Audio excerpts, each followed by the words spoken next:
All right, hello everyone and good evening. Thank you for joining us tonight for our first in a series of Reimagining Public Safety Update Community Forums. Buenas tardes a todos y a todas. Gracias por unirse con nosotros esta noche para el primero en nuestra serie, el primer foro comunitario de actualización en la serie Reimaginando la Seguridad Pública. My name is Caroline Sturgis, Assistant Chief Administrative Officer for the County Executive, and I will be emceeing the forum tonight.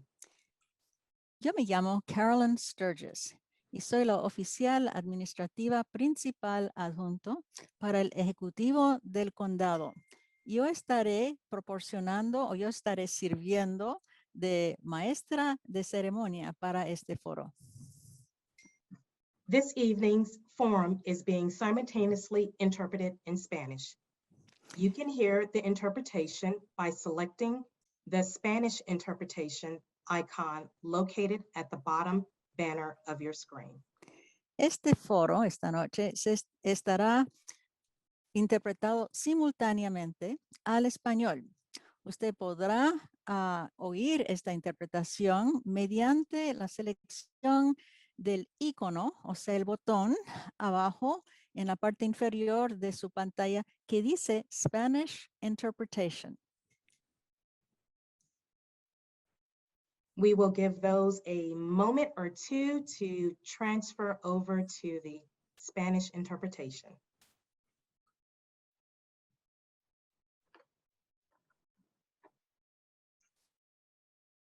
Okay, so while we are doing that, to minimize disruption throughout the night, please keep yourself on mute unless you are speaking.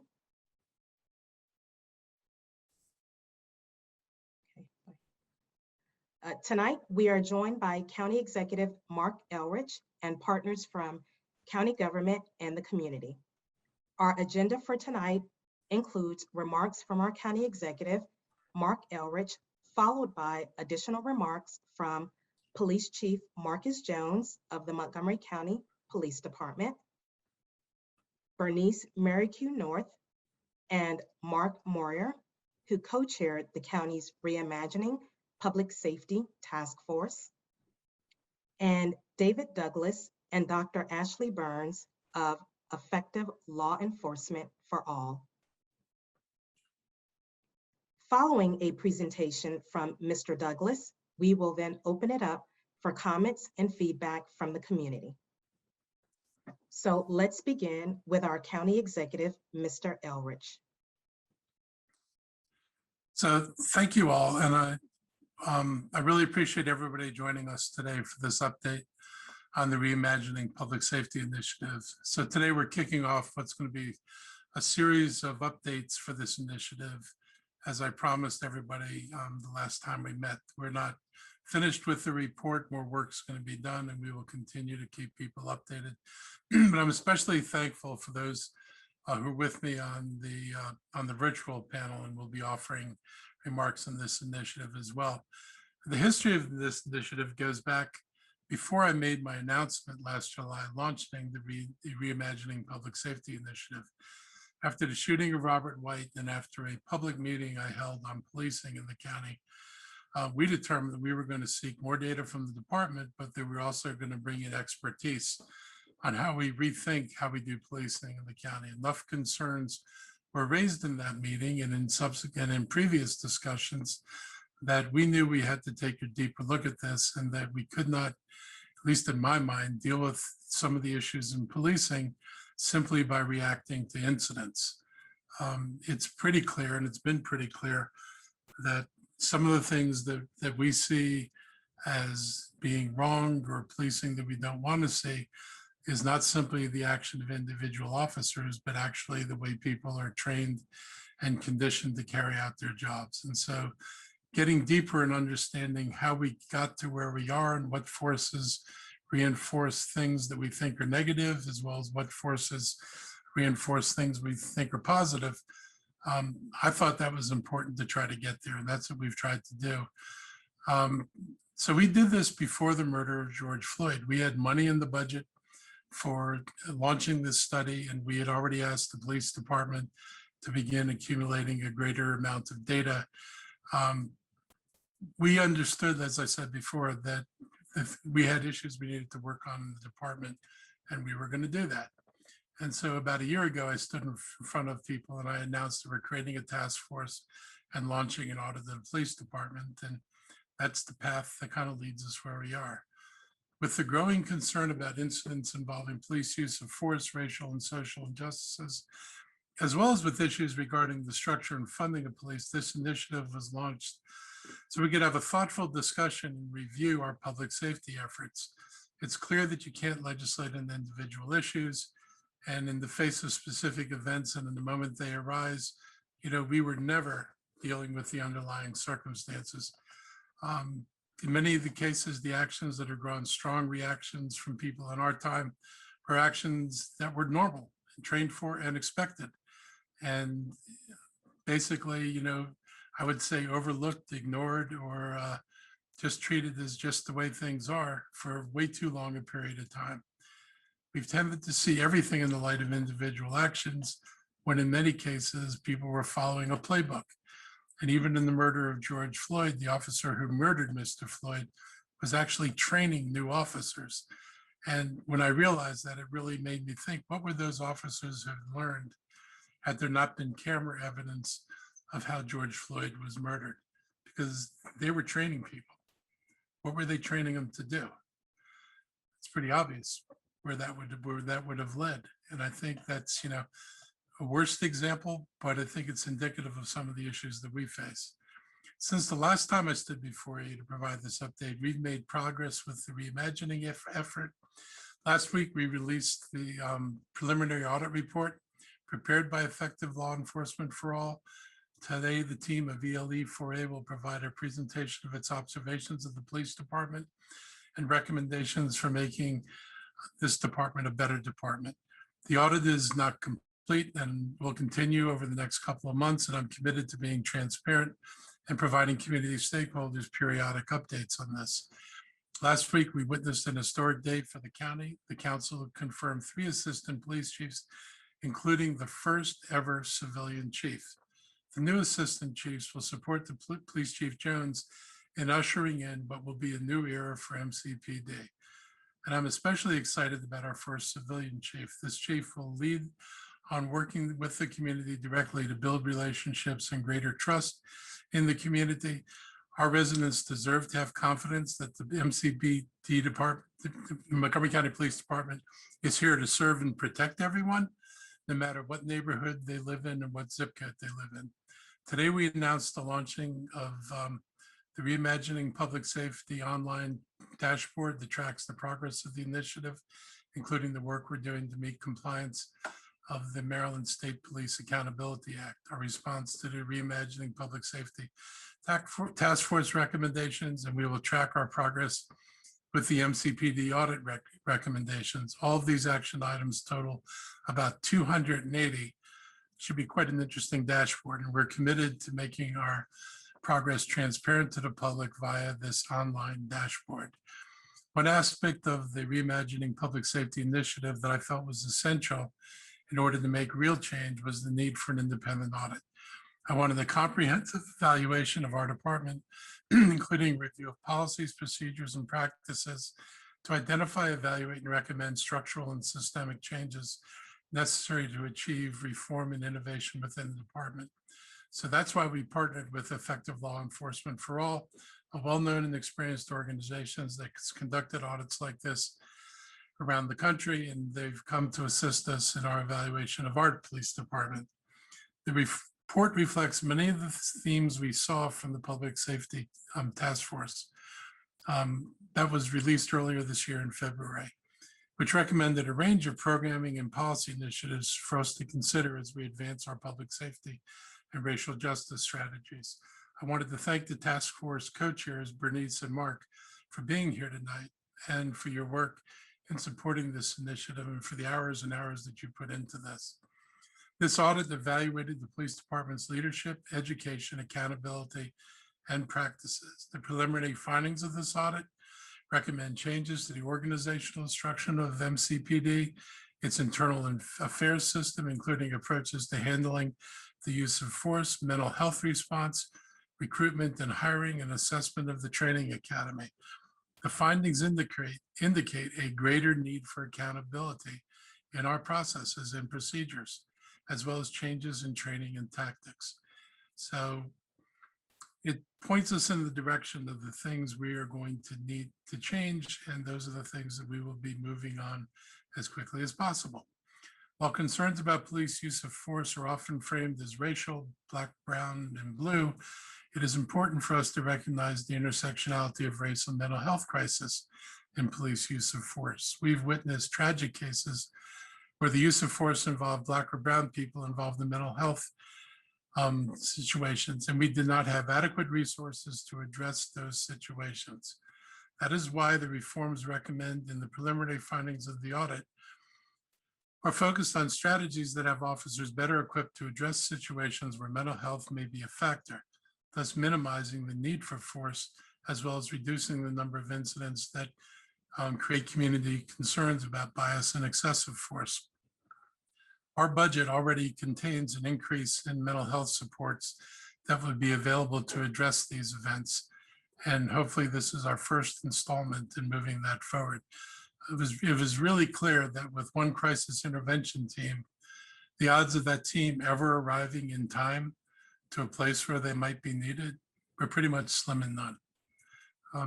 In a county our size, with the number of people we have, it is just not possible to meet these needs with the resources that we had put forward, and that's why we have already added additional resources to this. I want to thank ELE 4A for their partnership with the county to provide a comprehensive evaluation of MCPD and producing this meaningful report. And I want to thank them especially for indulging me, because we've been doing hour-and-a-half meetings every week on every single topic in this report, because I find it really important in terms of grappling with what changes need to be made to fully understand the recommendations and the findings of the work they did. And I'm trying to facilitate that as best as possible. I'm proud of the comprehensive and forward thinkingness of this report. The work of the Reimagining Public Safety Initiative is a critical step in coordinated efforts between government and communities to rethink and reshape how the county can deliver services in a more equitable manner. More importantly, it reinforces that public safety is more than just a police issue. This county already has taken steps to divert people from the criminal justice system with drug courts, mental health courts, and now this budget provides support for decriminalizing homelessness, and there will be more to come. But our steps are truly steps. We have not arrived in any of these areas where we need to be. We do not divert enough people, and we continue to have more people go through the criminal justice system than is really necessary. One of the outstanding big projects is creating the restoration center in Montgomery County, which will be a major priority for us going forward. I want to thank Chief Jones and the department for the cooperation and commitment to this process.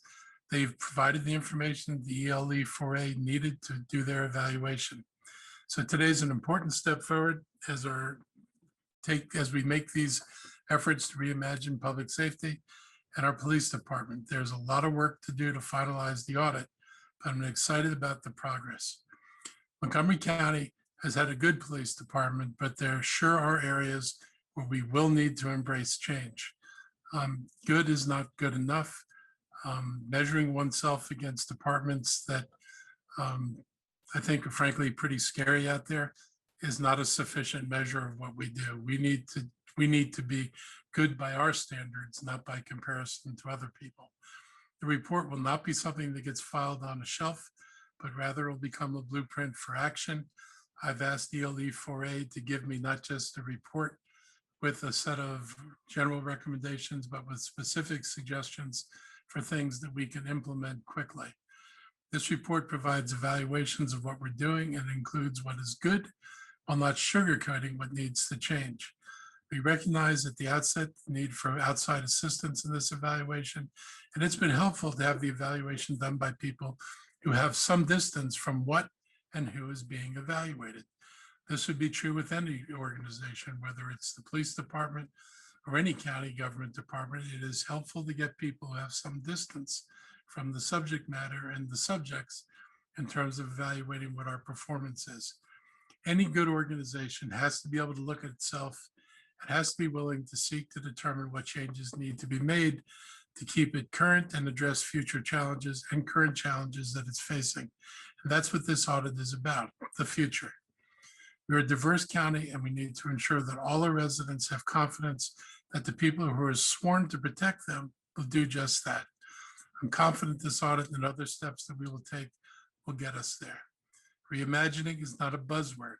It is essential to building a department of the future. Today is an important step for that direction in Montgomery County, and tonight you'll learn more of the findings and recommendations from the audit report. At the conclusion of ELE's 4A's presentation, I look forward to hearing feedback and thoughts on this as we continue our process. So thank you very much. I'll turn it back to you, Caroline. All right, thank you, Mark. We will now hear from our police chief, Marcus Jones. Good evening, and thank you, Mr. County Executive, and thank you for everyone joining us on this call this evening. It is my pleasure to be with you all to discuss where we are in reimagining public safety as it relates to tonight's topic of the audit that's being conducted by ELE 4A. Montgomery County Police acknowledges the excellent work thus far provided by Effective Law Enforcement for All regarding the current audit. The department continues to assist with an in-depth view and analysis of the policies, practices, and procedures for effective police reform of this agency. We are committed to be a better police department and providing excellent police service for everyone. It is known that we have been working with the partners here from ELE 4A, and I want to thank CEO David Douglas and Executive Director Dr. Ashley Burns and their team for meeting with my senior staff, my assistant chiefs, as well as my sworn and professional staff, subject matter experts to get the information needed and to provide explanations and for their recommendations thus far that they have provided. As the county executive noted earlier, we have just seen an interesting part of our history, adding 2 additional assistant chiefs, Chief Mark Yamada, Assistant Chief Darren Frank, and also our civilian assistant chief, Carmen Faccialo, who has joined us this evening. And we are very proud to have Carmen on the team. And I am also proud of our other 2 assistant chiefs, Dinesh Patel and Willie Parker Lone, for their great leadership that has been thus far to help guide our department over the past couple of years under my tenure and during the course of their entire careers. As a department, we have been fully supportive of this audit, as I noted. And when we look at the important topics that have been being approached, we look at our mental health response as one of the primary issues that the county executive raised. And I have noted this since the beginning of my tenure as the chief of police. I have noted on many occasions about mental health responses where the onus of a lot of what's happening in the mental health communities has fallen on law enforcement. And what we have seen from this audit are recommendations for improvements in our CIT responses, crisis intervention teams, responses, and utilization of the county's ecosystem for mental health. That is a welcome recommendation to our department.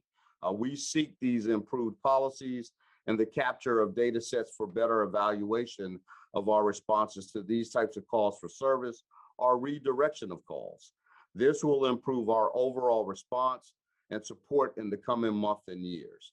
When we look at use of force, reporting, and investigations, we're continuing to work to address reporting mechanisms, investigations, and changes in policies as this intersects with the new legislation that has been passed here in the state of Maryland by the General Assembly regarding police reform for the year that just passed in 2021.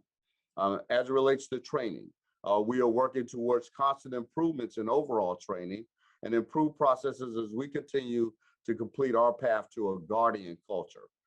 Recruitment and hiring, seeking to increase effectiveness and better tools for addressing processes. We are supportive of the recommendation made by ELE4A of increasing the salaries to be more competitive in this region, as we are in a very highly competitive law enforcement region. We currently rank 11th in the region for starting salaries.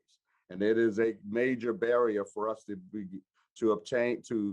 try to hire the most highly qualified candidates that are seeking to become law enforcement officers in this community. This is the worst ranking that we have had in years. So with that being said, as we continue to work and provide access to our divisions, our work sites, as well as our policies and procedures for our auditors to conduct a thorough examination of the department. We continuously want to make this a better place for Montgomery County. We want a better place for public safety as we approach and look at the issues surrounding our communities. And we are working in partnership. We want to be at the table with everyone when it comes to making these decisions for a better Montgomery County. We thank you for the opportunity to be partners and to continuously working to improve for a better Montgomery County for all of our residents who live and reside and work here. Thank you. Thank you, Chief Jones. Now we will hear from the co-chairs of the Reimagining Public Safety Task Force. We will start off with Bernice Merrique North and then followed by Mark Moyer. Good evening, everyone. I don't want to repeat the great feedback from our police chief and county executive, but I do want to echo my gratitude to Dr. Burns and Mr. Douglas with Effective Law Enforcement Change for All. They did a phenomenal job with this report, very objective and very forward-thinking regarding some of the tools that we can put in place to have a better Montgomery County be safe for all of us. I do like the fact that it's highlighted a couple things that we need to work on, particularly with the use of force, acknowledging where we are with use of force and where we could be in terms of having it investigated as opposed to reviewed and what that means. I really appreciated that opportunity to distinguish the difference and know where we can do better at as a county. And I also like the research into and the analysis into the mental health crisis response. There's definitely a need to improve there, and I am confident, especially under the leadership of Chief Jones, that we are going to get to a better place in being more responsive, appropriately responsive to those needs, to have less of a warrior mentality and more of a guardian one. So I really don't have much to add because honestly, the county executive and Chief Jones really echoed a lot of what I was going to say, but essentially those are the two main areas that I thought were definitely of note. And actually confirmed a lot of what the community had been talking about for months, if not years, especially since the death of Robert White. And during our task force, a lot of the conversations we were having, a lot of them were, this is what we think is going on, so what we hear. And to see this audit kind of confirm what we've been talking about is very enlightening, especially in regards to the 3rd and 4th district and how that was distinguished. So I thank you all for tuning in. And again, thank you again to Dr. Burns and Mr. Douglas to produce this report for us. Well, good evening, everyone. And, I too am delighted to be here, and it's very encouraging to look back on the past year. We still have many problems, but we've collectively made a lot of progress. I think the report is very well done. It's comprehensive. It's Mark Mauer. No, he's actually Justice Center. Excuse me?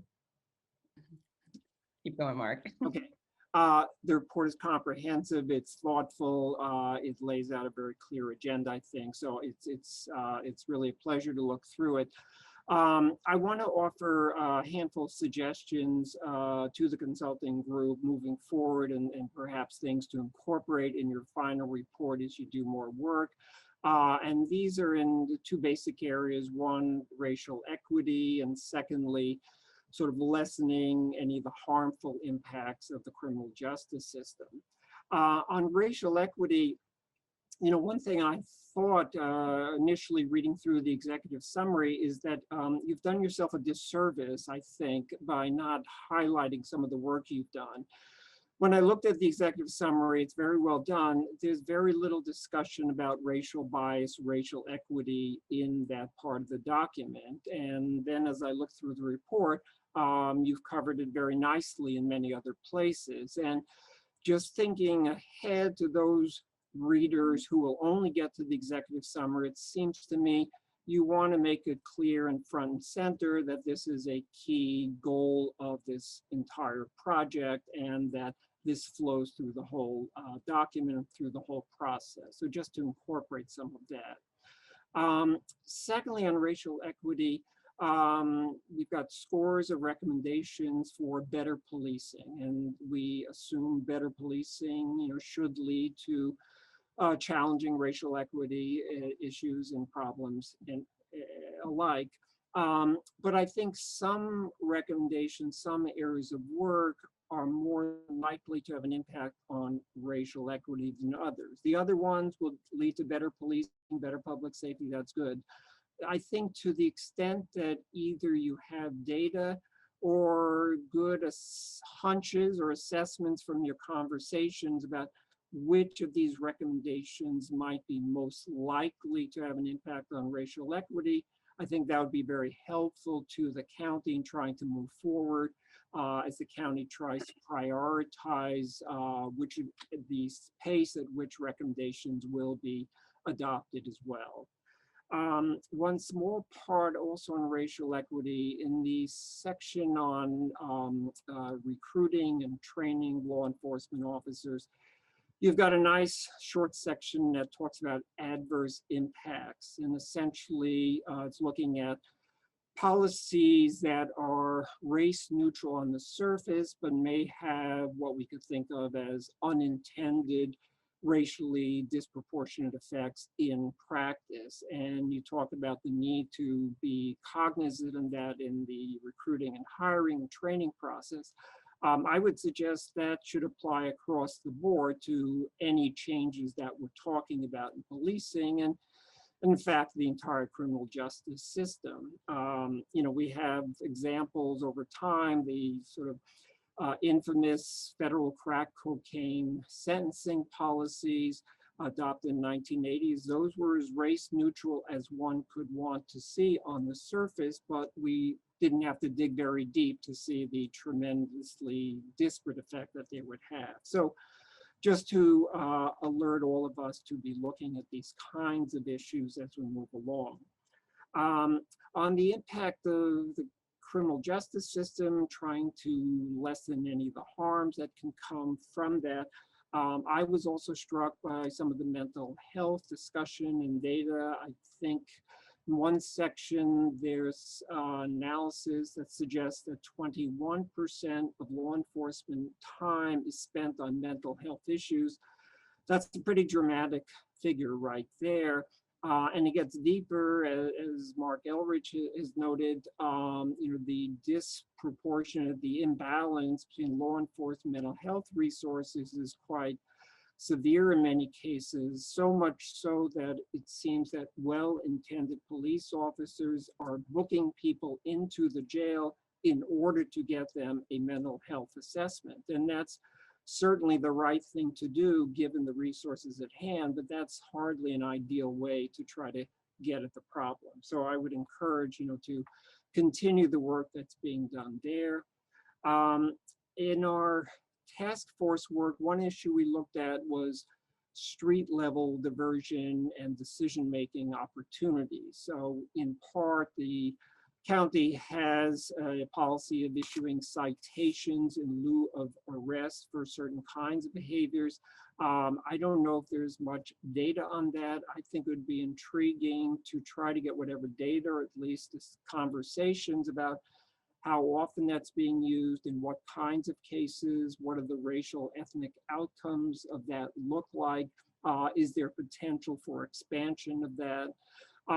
We also know, and this is more difficult to get at, but when police stop people for traffic infractions, other kinds of things, are decisions made on racial perceptions and the like. And I don't know, that's very difficult to get data, but to the extent we can try to get at some of that decision making, I think that would be helpful as well.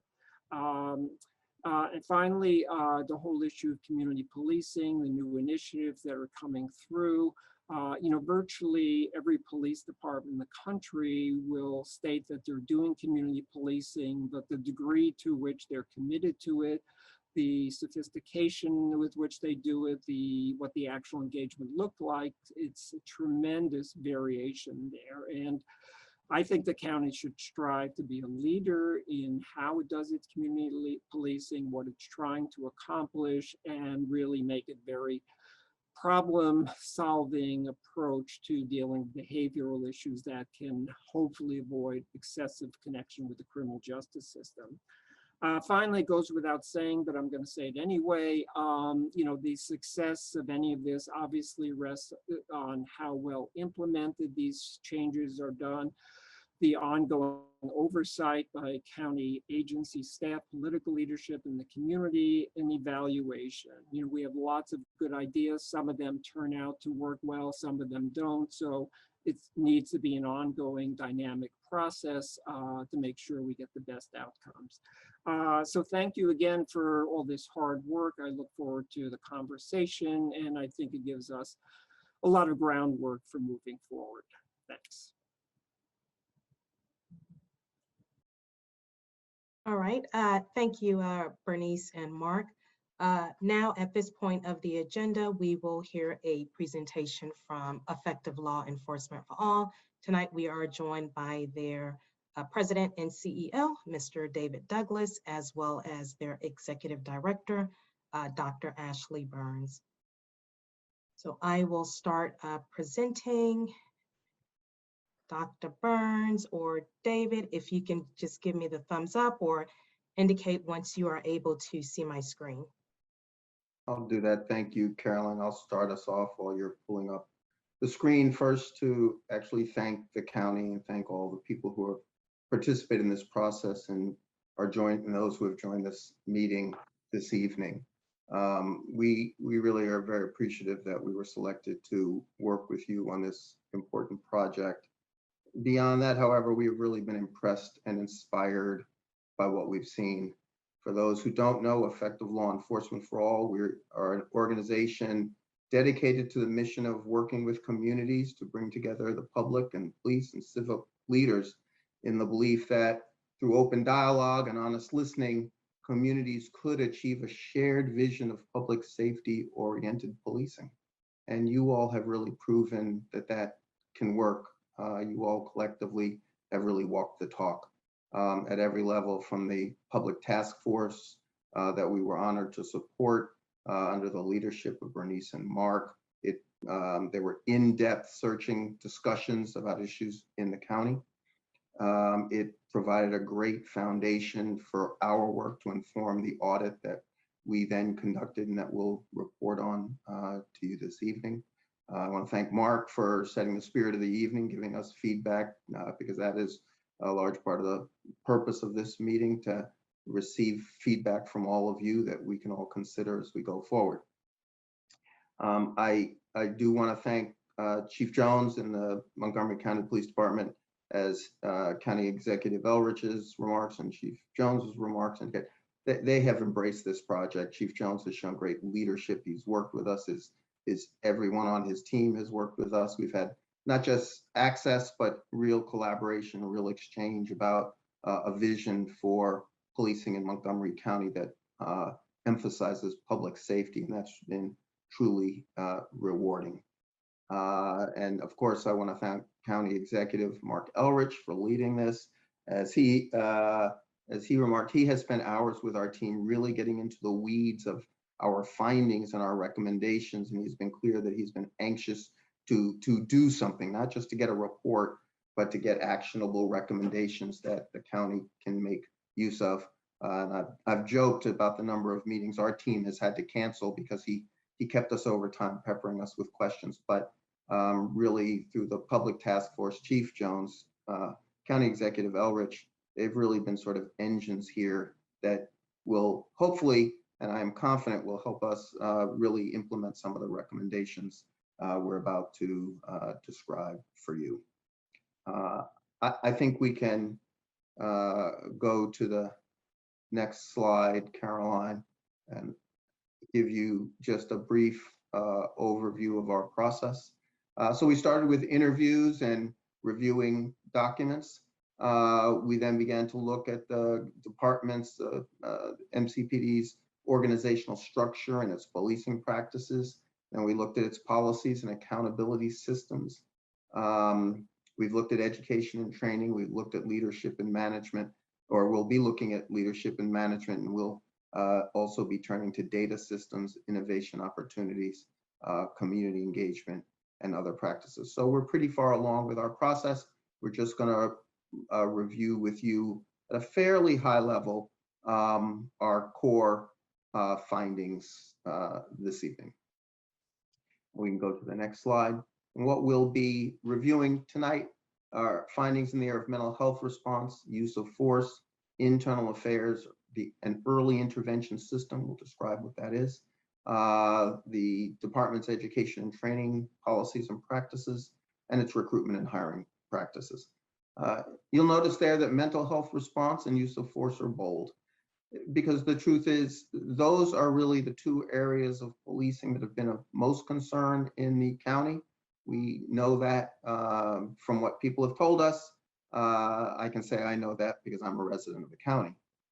But I also bolded them because while we have discrete areas here in those that we'll describe to you, it's important to understand that many of our other recommendations in the remaining areas are also focused on improving mental health response and use of force. So those two categories for now are the overarching issues that we focused on, and many of these other issues are important on their own, but they are also important for how they can improve how the county deals with both mental health response and use of force. And County Executive Elrich already referenced the intersectionality between policing of Black and Brown people and mental health response, which is really critical. And it's hard to understand how to make change, make effective change without recognizing the powerful forces that arise from that intersectionality. And that's something we very much keep in mind in our work. All right. So with that, I'm going to introduce you to our executive director, Dr. Ashley Burns, and she is going to begin by describing our findings and recommendations in the area of mental health response. Ashley? Thank you, David. Carolyn, can we go to the next slide, please? Thank you. So as David mentioned, I'm going to be speaking primarily about a really high-level overview of the recommendations, but I want to draw your attention to this section of the preliminary report because there's a lot of information that reflects on both the current crisis system that we have in place internally and externally in the county, and it's going to make recommendations in the areas of both policy and training, general operations, but also in the areas that are not directly connected to the police department, but are relevant to the countywide ecosystem. So the high-level recommendations that we wanted to bring up today have to do with strengthening crisis intervention training in the department, and this includes both refresher and advanced training over the course of an officer's career, to develop a recognized model. And when we say recognized, we mean a CIT model, for example, that is really comprehensive from the triaging that occurs at dispatch all the way to a very strategic way of deploying officers to particular incidents, recording them, and also keeping track of outcomes in a strategic way. We think that the department should mandate CIT experience at all levels to build a culture of understanding around mental health response issues. So this would also be, for example, built into the promotion skill set as you advance in your career in the department. We believe there should be appointed a CIT coordinator to help develop this comprehensive program, because to really make this system work and to pay attention to all of our recommendations, an identified person is really going to need to be there to see this all through in a comprehensive way. We think that there should be mandatory crisis response reporting that keeps track of both the details and the outcomes of what occurs on mental health and crisis related calls for service in order to be able to, in the long term, short term, and medium term, think strategically and also act strategically about the trends and the incidents that take place throughout the county. We believe that we should consider restructuring, strengthening, and increasing the communication between the county and state entities responsible for addressing mental health. And so this speaks to the ecosystem. One of the strengths of Montgomery County is that you have a really robust ecosystem with a lot of resources, but there are some gaps that need to be closed to bridge gaps and also some of the operation silos that we currently observe. And then finally, we believe that the department should really consider enhancing its internal data collection systems, and the county should consider enhancing its external data collection systems so that you have a better understanding of all of the things happening in the ecosystem as it relates to, for example, your emergency communications, the police calls for service, what's happening at the crisis center, et cetera. And also having a behavioral health unit that really is able to achieve a real-time response component. And so there are many, many more recommendations in this topical area of the report, but these are really some of the key elements that we think need to occur internally to MCPD, but also to some of the parts of the county that speak and impact MCPD's ability to have a very strong crisis intervention program and system. Thank you, David. The next topic that we're going to cover will be use of force. Thanks, Ashley. So use of force, obviously a great concern to this community and others across the country. The reality is that, at least for the foreseeable future, police will have occasions to use force. And it's important then that we break down the use of force so that we understand when it should be used, how it should be used, how use of force should be analyzed and managed so that we can continue to improve how we use force and with a goal to reducing use of force. So our first recommendation is for the county to revise its use of force policies to be more comprehensive and provide greater guidance. Now, it's important for everyone to understand the department is in that process. So that as we were looking at the existing policies, the policies are being improved. And so we'll continue to look at those and work closely with the department and Chief Jones to achieve that goal. We want use of force of policies to cover the range of use of force and to provide a level of specificity to help officers understand force, to be trained to use force correctly, and so that there can be accountability and transparency for uses of force after they occur. As part of that, we believe that the department should set standards for classifying uses of force. If you think about it, there's what some people call a continuum of force. But when you think about force, it ranges from things like verbal commands all the way up to deadly force. And within those two extremes, we classify uses of force. And then we can use those categories for training and accountability. We urge the department to develop a force investigation team to conduct serious uses of force investigations and review. These are important not only for holding officers to account, but for the department to learn lessons to avoid unnecessary or excessive uses of force.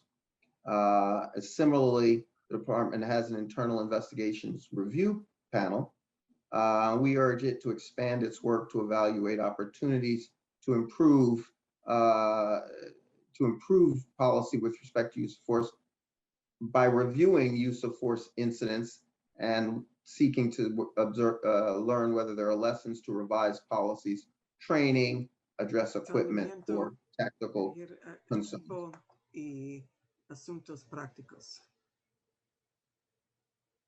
I think we can go to the next slide. I'm going to continue on. Vamos al próximo despliegue. For Vamos a internal affairs. continuar para asuntos internales. The issue of internal affairs and El investigation. asunto de Investigating police conduct is closely tied to uses of force. What we recommend is that internal investigation policies and procedures be revised to provide for greater independence, uniformity, objectivity, and timeliness. For example, on the issue of independence, we believe that more internal investigations, I apologize, my dog has decided to chime in, that more of the investigations of complaints should be conducted by internal affairs and fewer in the district. That will create greater independence and greater uniformity in how complaints are investigated. All uses of force should be investigated. And by that, we mean currently now what we see that rather than what we consider independent investigations of the facts, complaints are often more reviewed, and that review tends to consist of a review of the officer's statements, maybe the complainant's statement, but no further investigation of the underlying facts to really understand what happened. So we believe that all uses of force and all, in fact, complaints of police misconduct should be thoroughly investigated. That includes anonymous complaints.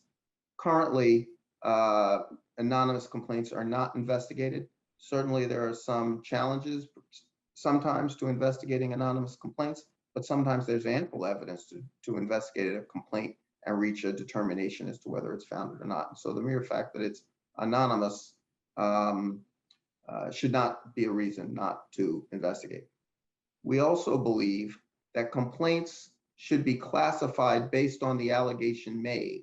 Currently, for example, if an individual complains that they were the victim of bias and the investigating officer believes it's really something else, that complaint can be reclassified. The result of that is it doesn't give you an accurate picture of how the public perceives it's being treated or the nature of the complaints you're getting. So we urge that, like other departments, MCPD move to an allegations-based system of complaint investigation. Finally, in broad recommendations, we recommend that administrative investigations should parallel, not follow, criminal investigations. As many of you probably know now, if an incident can lead to a criminal investigation, the practice is to allow that criminal investigation to run its course and not conduct the administrative investigation until the conclusion of the criminal investigation. But often those criminal investigations do not result in any charges, and then you're faced with conducting an administrative investigation, months or even years after the events. We urge the department that administrative investigations should parallel the criminal investigation and not wait for them to be concluded. We can go to the next slide, which I think is early warning and intervention systems. So let me first describe for everyone what an early warning and intervention system is. We know from studies that before an officer engages in misconduct or has some other serious event, it can be divorce or alcoholism, that we see indicia. Sometimes we see a rise in unexcused or unapproved absences. Sometimes we see a rise in complaints about professional discourtesy. Sometimes we see more counseling from supervisors because they're uniform, they're not attired properly. So what an early warning system does is it records those, and it measures them against the benchmark. And if we see signs that an officer is having a sudden spike in these kinds of complaints or is having a higher level than his or her peers, then it flags a supervisor. It says, hey, this is an officer who might need a little more attention, a little more help. It's really important to understand that these systems are not really disciplinary systems. They're really designed to promote public safety by identifying at-risk officers. And they also, by doing so, they can help the officers themselves. So they really both, they promote public safety and they also save careers. They're really very valuable tools for departments to use. I think that we can go to the next slide. So I'm going to turn it back to Ashley to talk about education and training. We looked at education and training within the department, looking at both recruit training, in-service training, field training, and then specifically going into topics related to escalation, community policing, bias-free policing, and many of the topics that we heard echoed during the task force portion of this community work. And so we're proud to say that many of the recommendations in this arena speak directly to some of the concerns and recommendations that came out of the task force work.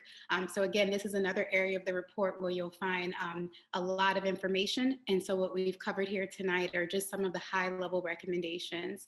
Overall, we believe that the Training Academy should adopt training constructs to ensure that the department is always cognizant of developing a whole officer.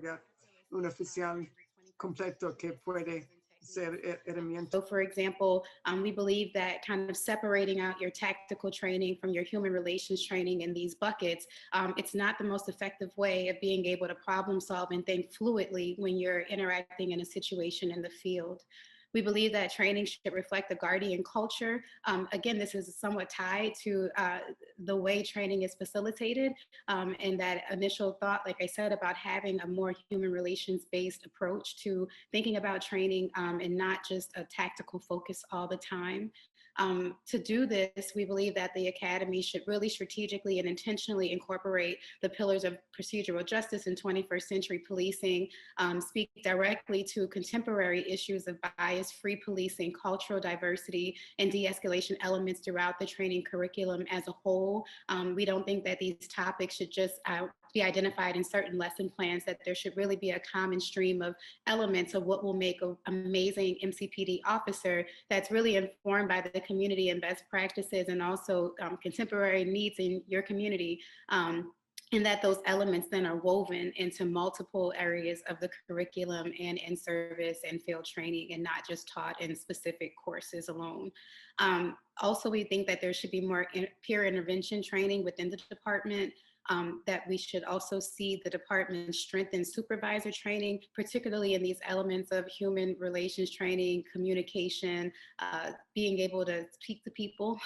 And then finally, we think that a really important component to the sustainability of many of these suggested recommendations would be to really consider hiring a director of academics so that someone's primary role could be to focus on education and training of police officers in the county and in the community and to really implement this whole officer model for a more comprehensive training academy that's also focused on not only the best tactics, but also really effective and contemporary human relations training related to cultural diversity, de-escalation, and bias-free policing.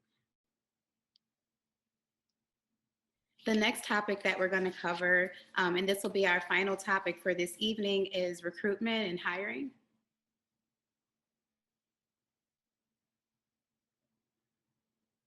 This part of our report reflects an area of the audit that's still underway, like many of the other areas. However, I want to echo the concern about the current compensation in the county. It's a very close region where you all are. And so, you know, being able to both attract and retain the best officers in your region is going to be really important. And so we recommend that the county consider increasing the starting salary for entry-level police officers to be more competitive with the metropolitan area as a whole. That we believe that the department should strategically assess turnover and the reasons officers leave the department to be able to address those issues. And finally, we really think that it's time to modernize the actual internal processes for hiring by adding a cloud-based technology. We think that this would really streamline both the effectiveness and efficiency that the background investigators in the recruiting department leaders have in being able to process applicants quickly and efficiently, and especially in this day and age where you may be recruiting candidates locally and nationally in the department. And so this area of the report, we may also have additional recommendations in our final report. So this will conclude our high-level recommendations about the initial areas that we've reviewed. Remember, the audit is still ongoing. If we could move to the next slide, I'll talk about some of the additional areas. So again, this was an opportunity to really speak to the community about our preliminary observations and our preliminary recommendations. We're still working closely with the police department, the county executive, and other relevant stakeholders to continue to refine and also think proactively about any barriers that may be perceived or real as it relates to moving forward in achieving these goals. We're going to continue to look at use of force and internal affairs. We'll be looking at community policing and engagement in the new division and the new leader there. We're going to be making additional remarks about the overall operations and management of the department, its data systems and technology, and definitely having more to say overall about the topic of bias-free policing once we have this comprehensive understanding of the MCPD. So thank you for your attention. And if there are any questions about the report or any additional comments, we're continuing to take feedback. And I'm going to turn it over to David to conclude our remarks this evening. Thank you all for letting us present. We look forward to hearing your feedback tonight. I do see that there are a number of questions being put in the chat. I don't know that we have the ability tonight to address all of them specifically. Many of them are addressed in the report or will be addressed in our final report.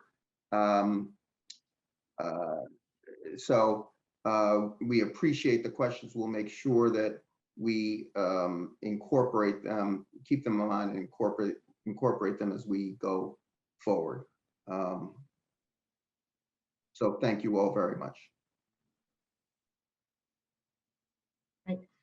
Thank you, David and Ashley, for your presentation tonight. Very thoughtful and thorough. At this time, we want to be able to hear from the community, the residents who have joined us tonight. We have our county leaders on the call with us. County Executive Elrich is here tonight, as well as the police chief. I see that he is still on the call.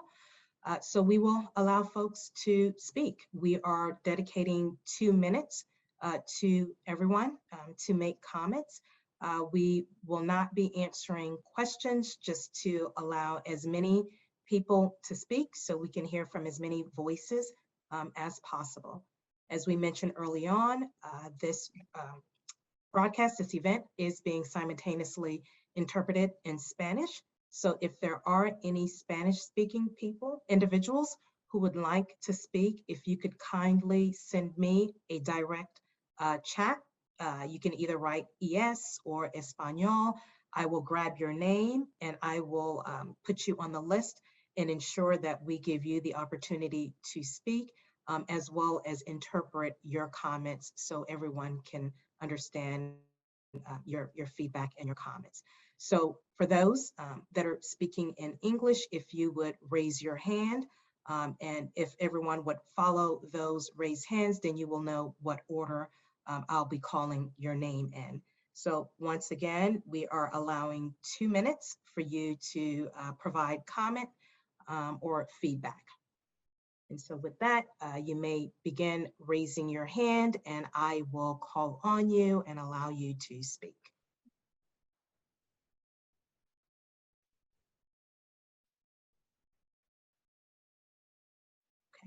All right, Joanna, I see your hand is raised, and also just to everyone, please, if you can use the the raise hand feature in Zoom, that'd be great. So Joanna, I don't know if it was not activated, but I do see some hands are being raised and some applauses. So Joanna, you were first.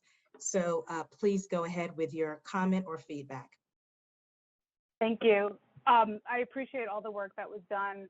And I guess I wanted to turn the question that I put in the chat into a comment or a request for future investigation as you continue with the audit, which is that you did note very, very briefly that there's a new use of force policy in effect and that it seems more comprehensive and detailed. And I wanted to make sure that the audit also considered the use of force law that required the creation of the new use of force policy, because many community members believe that the new use of force policy does not actually comply with the requirements of the new use of force law, either in letter or in spirit. And so it would be helpful if the auditors could look at that law and see if there are ways that, based on the requirements of the law, the new policy could be strengthened to be more effective and to meet the goals that you've identified for effective use of force policies. Related to this, I'm very interested to know what the audit says about the role of collective bargaining and the voice of the police union in implementing many of the recommendations that you are making, and to make sure that you know, and to ask if you could opine about or make some recommendations regarding the fact that, for example, right now our local police union is suing the county based on the new use of force policy and its belief that it has a right to bargain around use of force, and that limits in the use of force policy on the ability to bargain violate other county laws. And so I'm just wanted to bring that to your attention. I hope that you know about it. And I'm interested to, I guess you're not answering questions, but I do want you to look at it. And certainly it would be a tremendous white elephant to not address the role of bargaining and police unions in implementing the many excellent recommendations that you've made in your report. Thank you. Thank you, Joanna. All right. Next up is Ira Reese. Thank you very much for the opportunity to speak. One thing, I was one of the developers of the use of force policy for the largest law enforcement agency in the United States. We worked very closely with both the officers union as well as the agents union on that. Just a couple of comments. I'm a little bit disappointed that the ELE 4A group did not include any big city police chiefs, which I think would have helped a bit by their backgrounds. There also was a comment, or I saw a recommendation for doing a criminal investigation at the same time as the IA investigation, which I think the chief would know that's a fairly big problem, particularly if you don't have a declination before you do the IA investigation. So that recommendation should be very closely looked at. And there's one major thing, and that basically goes back to the new Maryland law that came into effect regarding police liability. I know that when we were officers in our old agency, we were encouraged to take out liability insurance, and the agency paid 50% of it. And I just wanted to make sure that if it was possible, how the county is going to be back or taking the backs of the officers as they go out in the streets. The law probably will encourage more lawsuits. So that's something, the liability law, I think, is a big, concern that I have with this and effect on the patrol, on the force. Thank you very much, ma'am. I appreciate your time. Thank you. Bob? Vega? Vega, yes, I saw you applauding. Were you raising your hand? Yeah, I don't know which comment? icon to use. Yeah. No I just want to worries. make two brief comments. Yes, you spent a lot of time on the CIT method of trying to improve mental health responses. But most of the country has moved over to the what's called mobile crisis teams as a model to bring relief to those in mental health crises and not have police as involved, because police tend to trigger events more so. And 25% of fatal shootings involve mental health people in crisis. So I would think that the county needs to really see the benefit of mental health crisis teams response model as a preferred model to meet the national standards that are going on versus the CIT. It also reduces the police's encounters with community folks who are in that kind of trouble and allows them to do their other jobs that they may be missing out on. And the other thing is just this tends to be this denial or that there's no racial issues in the county. Obviously there is by statistics. And I think one of the things you need to reinforce is how citizens can report complaints by police. They're not always arrests or either. They're mentally, emotional kind of taunts that police create. You know, you shouldn't be called somebody derogatory names or addressing them as though they weren't human beings. So these are the smaller things that the police are emboldened to do. And I'm not sure any kind of training would ever improve that in the current situation. Thank you for your time. Okay. Nathan Mott. Thank you. This is his mother. I want to thank you for letting us review the report and speaking about the report. There's a few things that I wanted to provide comments on. One thing that you might want to have them look into is specifically delimiting the types of force that are used. For example, making it clear that pointing and maintaining firearms at people is in fact the use of force. We should look into the policies of the Internal Affairs Division regarding the investigation of the use of force. For example, pointing and maintaining firearms at people apparently does not even warrant a formal investigation.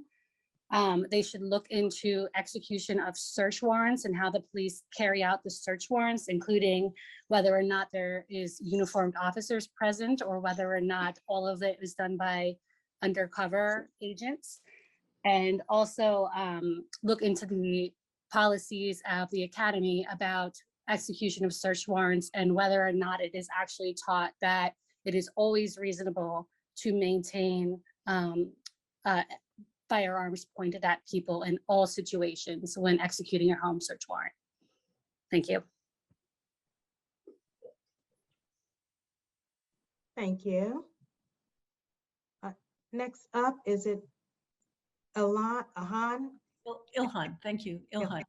I actually put this in the comment section, but I wanted to just flag it here.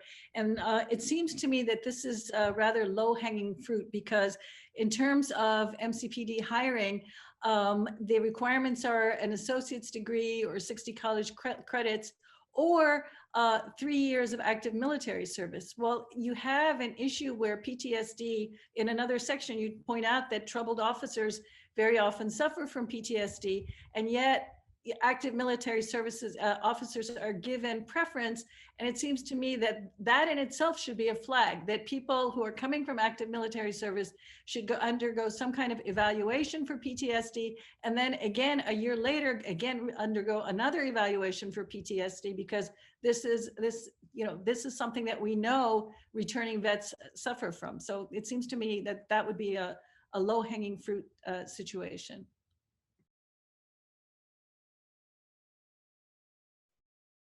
Thank you.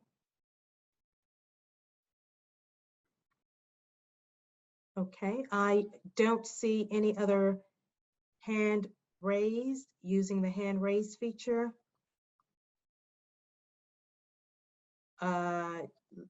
Let's see, I'm sorry here. To, I think, Suzanne? Yes. Okay. Thank you.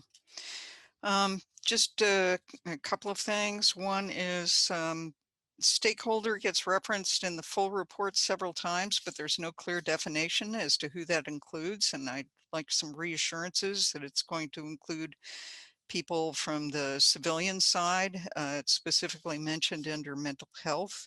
So hopefully there are activists or advocates and mental health organizations included in that, as well as elsewhere, possibly under use of force. I don't know whether it's appropriate to address this under the use of force, but I don't see anything talking about external oversight over individual cases or overall some sort of evaluation in that process. Regarding education and training, I don't know if there's anything in place to catch people early who would clearly be problem officers down the road. It kind of relates to something Ilhan just said as far as PTSD, but there may be other things. What's in the training to evaluate and say, well, this is either somebody who needs further education or maybe somebody who's not appropriate to be part of this. And otherwise, I, appreciate the work and look forward to further information on the areas that haven't been completed yet. Thank you. Thank you. Before I go to Scott, I saw G Bunk Hi, yes. do a thumbs up. Were you trying to raise your hand? Yes, I didn't You have were- that option. Okay. So thank you for letting me speak and for allowing the community to participate in this forum. I believe public safety is a two-way street and that the public has accountability too. And I did not see among the 87 recommendations or in this more recent report anything regarding a public education campaign that is providing education to the public/residents on how to interact with law enforcement. I think that that type of education would help reduce the use of force. And I would hope to see something like that come out of this. Thank you for letting me comment. Great. Thank you. Hi, Scott Schneider. Thanks, Carolyn. I wanted to just to comment. I was a little concerned or disappointed that there wasn't anything addressing the whole issue of traffic stops, because that's one of the main areas where the public interacts with the police and where we see the biggest disparities in terms of racial bias. And I think one of the goals should be to minimize the amount of traffic stops, particularly the pretextual stops. There's a lot of discretion that's given to the officers. So I think, we talked about in our report on the task force about moving as much of traffic enforcement to DOT or to automated enforcement. So I think that's clearly a very important area that I think needs more attention and to be addressed in the report. Thank you.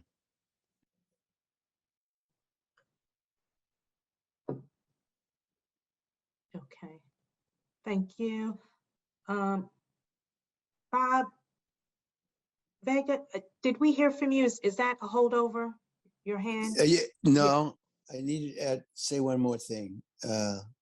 It's just that I think because somebody asked about the community involvement, and I think that is critical, but it shouldn't be passive. That somebody just give the people information about how to talk to police.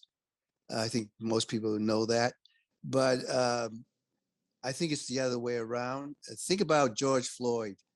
Had not a teenager actually recorded that event and made it an international viewing of the death of George, if we had relied just on an officer's camera, we would have never seen all that and would never probably been a trial.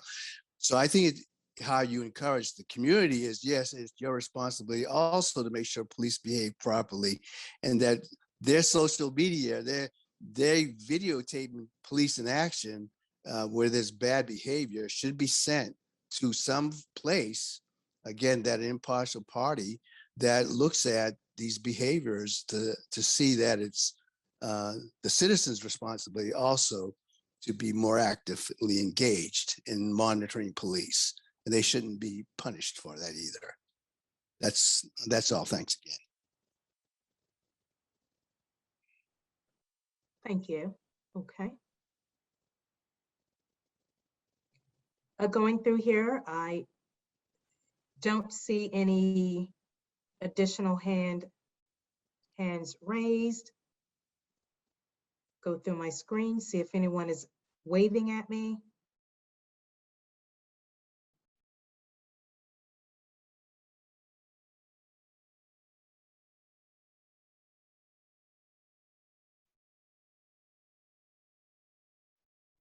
Okay, no hand raised, and I do not see any Spanish speaking requests for comments.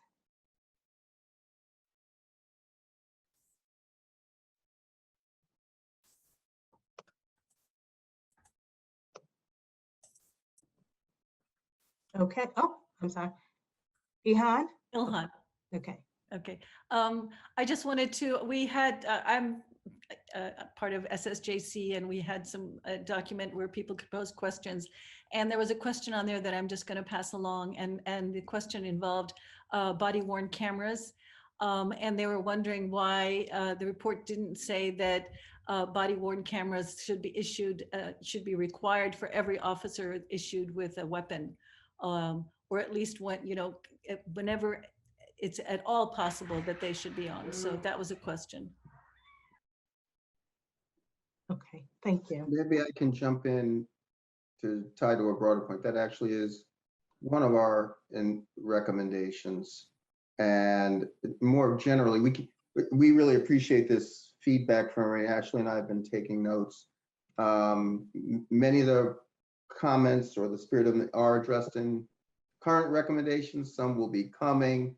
But I think what we can try and do is we'll sort of report out the questions in our next report with a response, either indicating where in the report or what our view is, or whether it's how it fits into the work we've been asked to do. So we do want people to understand we do have your comments and questions, and we will be incorporating them into our ongoing work and our future reporting.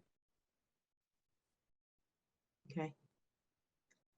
Thanks, David. That I don't see any other hands raised for comments. So, David, I was going to allow you or Ashley to make closing remarks before we hand it over to the police chief and the county executive to make closing remarks. I think I made my closing remark about how we'll respond, but I'll turn it to Ashley if she wants to have the final word for effective law enforcement for all. Then I suppose that I would just be echoing David's remarks. Thank you for all of the feedback. This is why we're putting out a preliminary report, is because we want to make sure that we get this right, and we're committed to getting this right. I just want to echo that it's been really a pleasure to work with everyone involved in this process so far. And thank you for this information, and we'll make sure to continue to refine our recommendations and take all of this into consideration as we continue the audit of the police department in Montgomery County, Maryland. Great. Thank you, Ashley. Thank you, David. Chief Jones, are there any closing remarks from you? No, I'll just simply say again, thanks to everyone for their participation. And again, there's more work to be done, and I appreciate everyone's comments, and we'll working towards, again, making Montgomery County a very safe place to live. So thank you very much. Thank you. All right, Mr. Executive, any closing remarks? So just thank everybody for participating and for sharing your thoughts on this.